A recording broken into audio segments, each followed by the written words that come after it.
শুভরাত্রি দর্শক, আমি আরিকা ইসলাম স্বাগত জানাচ্ছি সিটিজি পোস্টের নিউজ বুলেটিনে। জেনে নিন দেশ ও বিশ্বের আজকের দিনের গুরুত্বপূর্ণ সংবাদ।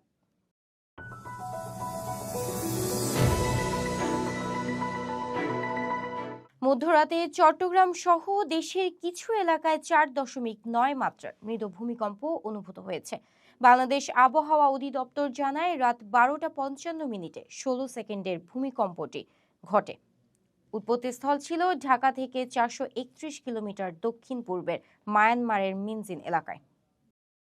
চট্টগ্রাম বিশ্ববিদ্যালয়ের জীববিজ্ঞান অনুষদ সংলগ্ন পাহাড়ি এলাকা থেকে অবৈধভাবে চোরাই মদ তৈরির অভিযোগে সুমন চাকমাকে আটক করে পুলিশে দিয়েছে প্রক্টোরিয়াল বডি।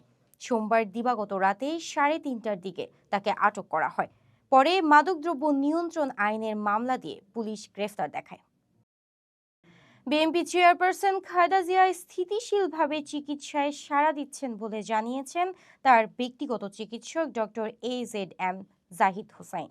মঙ্গলবার এভার কেয়ার হাসপাতালের সামনে তিনি বলেন, মেডিকেল বোর্ডের পরামর্শ অনুযায়ী চিকিৎসা চলমান আছে, গুজব ছড়ানোর প্রয়োজন নেই।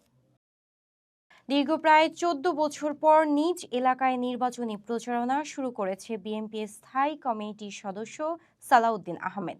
মঙ্গলবার সকালে খুটাখালী পীর সাহেবের মাজার জিয়ারত করে তিনি স্থানীয় নেতাকর্মী ও সমর্থকদের সঙ্গে শুভেচ্ছা বিনিময় করেন।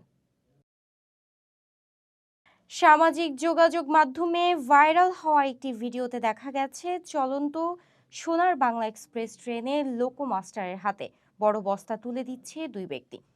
21 নভেম্বর শশীদল মন্দবাগ স্টেশনে ঘটেছে এই ঘটনা। ভিডিওটি রেলের চোরা চালান সিন্ডিকেটের প্রসার নিয়ে নতুন করে প্রশ্ন তুলছে।